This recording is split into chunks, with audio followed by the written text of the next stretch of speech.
উচ্ছেদ করা হচ্ছে কক্সবাজারের কস্তুরঘাট ও বাঁকখালী নদীর তীরবর্তী শতবর্ষের সব বসতি। দীর্ঘদিন ধরে এখানে গড়ে ওঠা বসতি এখন ধ্বংসস্তূপে পরিণত হচ্ছে। হঠাৎ করেই ভিটেমাটি হারিয়ে ভুক্তভোগীদের আহাজারি আর কান্নায় ভারী হয়ে উঠেছে পুরো এলাকা। কিন্তু এত আর্তনাদেও যেন কর্ণপাত নেই প্রশাসন কিংবা বিআইডব্লিউটিএ কর্তৃপক্ষের। উল্টো ক্ষতিগ্রস্ত স্থানীয়দের বিরুদ্ধেই দায়ের করা হচ্ছে মামলা। ফলে অসহায় মানুষগুলো দিশেহারা হয়ে পড়েছে জীবিকা ও আশ্রয় হারানোর দুঃসহ বাস্তবতায়। প্রশাসনের একঘেয়েমি বল প্রয়োগের কারণে কস্তুরঘাট ও বাঁকখালী নদীর তীরবর্তী এলাকাগুলোতে মানুষ শুধু ঘরবাড়ি হারাচ্ছে না,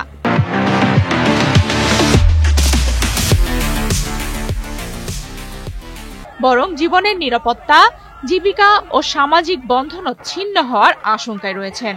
ভুক্তভোগীদের অভিযোগ বারবার জানানো হলেও প্রশাসন সেদিকে কোনো গুরুত্বই দিচ্ছে না।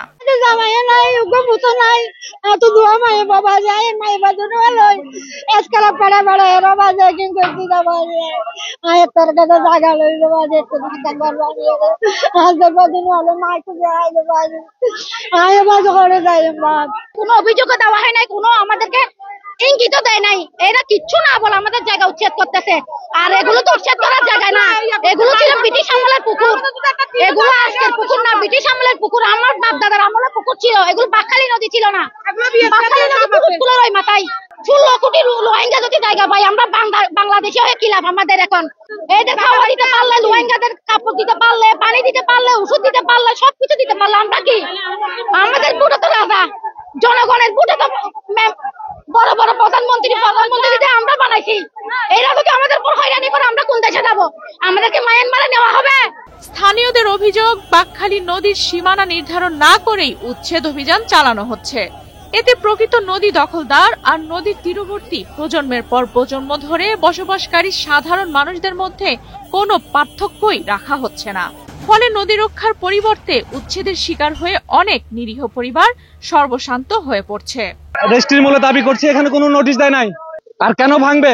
নোটিশ 1 সপ্তাহ আগে নোটিশ দিতে হবে, তারপর মানুষজনকে এদের অধিগ্রহণ করতে হবে। অধিগ্রহণ করে এদের জায়গার টাকা পরিমাণ বুঝাই দিতে হবে। এখানে সবাই লক্ষ লক্ষ টাকা করে খরচ করে ঘর বাড়ি করছে, গরিব মানুষ, অসহায় মানুষ। তারা যাবে কোথায়? হাজার হাজার লক্ষ লক্ষ রোহিঙ্গা থাকতে পারে এই দেশে, আমাদের দেশের মানুষ কেন থাকতে পারবে না? যদি এই জায়গা অবৈধ জায়গা হয়, রেজিস্ট্রিও দিচ্ছেন আপনি, খাজনাও নিচ্ছেন, কেন এটা অবৈধ হচ্ছে আজকে? কি কারণে? এখানে হাজার কোটি টাকার বাজেট আছে, ওই বাজেট নিয়ে সবাই খাওয়ার জন্য পায়তারা করছে, তাই অসহায়দের উপরে চলে যাচ্ছে, নির্যাতন শুরু করছে সরকার। আমরা অনেক কষ্ট করে এই জায়গা আমরা অবৈধভাবে দখল করি নাই, আমরা কষ্ট করে টাকা দিয়ে জায়গা কিনে নিছি। কিনে নিয়ে আমরা এখানে বসবাস করতেছি। আমাদের দাদা নানা শুরু থেকে ওই পূর্বপুরুষ আমরা এখানে 60 বছর বসবাস করতেছি। আমি কষ্ট করে বাড়ি কিনছি, আমার বাড়ি ভেঙে দিয়ে নিলামি দিচ্ছে। কেন? আমি বাড়ি করছি, আমার জায়গা কেন সরকার নিলাম দিবে? এদিকে অবৈধভাবে জায়গা দখল করে থাকার পর উচ্ছেদ অভিযানে নেমে বাধার মুখে পড়ছে প্রশাসন।